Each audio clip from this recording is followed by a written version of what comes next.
ធ្លាប់គិតចាខ្ញុំចង់ជួយប្រទេសជាតិដែលខ្ញុំចង់ធ្វើតាហ៊ានខ្ញុំគិតថាការធ្វើតាហ៊ានគឺជួយប្រទេសជាតិដែរប៉ុន្តែនៅពេលដែលខ្ញុំអានសភៅកាន់តែច្រើនហើយខ្ញុំធ្វើការងារស្ម័គ្រចិត្តដូចជាធ្វើប្រធានថ្នាក់ធ្វើប្រធានយុវជននៅក្នុងសាលារៀននឹងអញ្ចឹងទៅក៏ខ្ញុំគិតថាអូបើចាំធ្វើប្រទេសហ៊ានក៏អាចជួយប្រទេសជាតិបានដែរអញ្ចឹងខ្ញុំក៏គិតថា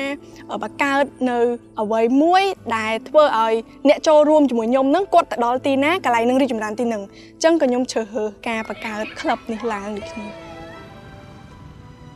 ដំបូងឡើយគាត់បានមកដល់សាលាទៅហើយគាត់ប្រាប់អំពី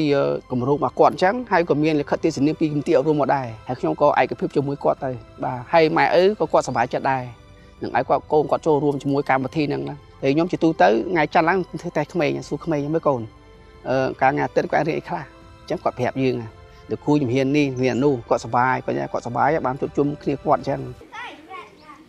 កូនខ្ញុំដល់ពេលបានមករៀននឹងចេះអង់គ្លេសពីមុនមកពេលថ្ងៃអាទិត្យជួនកាលវាឡាយដើរលេងទៅអត់បានចេះអីទេពេលមករៀនថ្ងៃអាទិត្យឯក្រាន់គិតមិនមែនជាគ្រូទេណាចង់និយាយថាការមកបង្រៀននឹងយើងនឹងក៏រៀនជាមួយសិស្សក៏រៀនមួយយើងទៀតចាបញ្ចិតគ្រប់គ្រងហើយសហការជាមួយណាអូនណាការលើកទឹកចិត្តពីអាជ្ញាធរមូលដ្ឋានហ្នឹងគឺសំខាន់ដោយសារតែមានពួកគាត់ទៅគម្រោងក្លឹបសិក្សារបស់ខ្ញុំហ្នឹងដំណើរការបានល្អ